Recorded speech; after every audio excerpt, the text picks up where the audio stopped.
Before we start adding a file system to a disk, let's do a rundown of the components of a disk that allow you to store and retrieve files. A storage disk can be divided into something called partitions. A partition is just a piece of the disk that you can manage. When you create multiple partitions, it gives you the illusion that you're physically dividing a disk into separate disks. To add a file system to a disk, first you need to create a partition. Usually, we just have a single partition for our OS, but it's not uncommon to have multiple partitions for different uses. Let's say you want to have two partitions on a disk, one for a Windows OS and one for a Linux OS. Instead of using two machines to use both operating systems, you can just use one machine and switch between the two OSs on boot up. You can also add different file systems on different partitions of the same disk. Partitions essentially act as their own separate subdisks, but they all use the same physical disk. One thing to call out is that when you format a file system on a partition, it becomes a volume. Volume and partition are sometimes mistakenly used synonymously, but we want to make sure that you understand this distinction. The other component of a disk is a partition table. A partition table tells the OS how the disk is partitioned.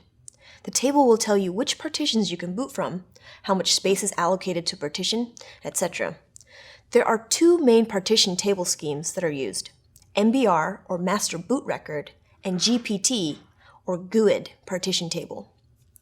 These schemes decide how to structure the information on partitions. MBR is a traditional partition table, and it's mostly used in the Windows OS.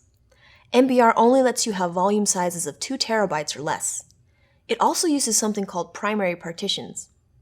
You can only have 4 primary partitions on a disk. If you want to add more, you have to take a primary partition and make it into something known as an extended partition.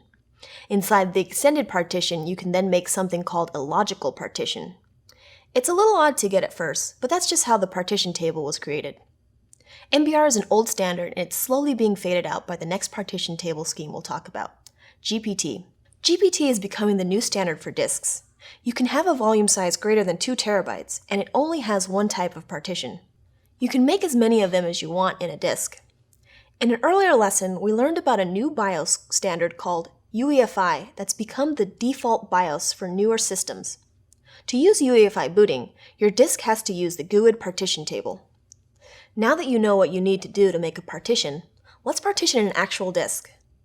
In the next few lessons, we're going to learn how to partition and format a USB drive for each respective OS.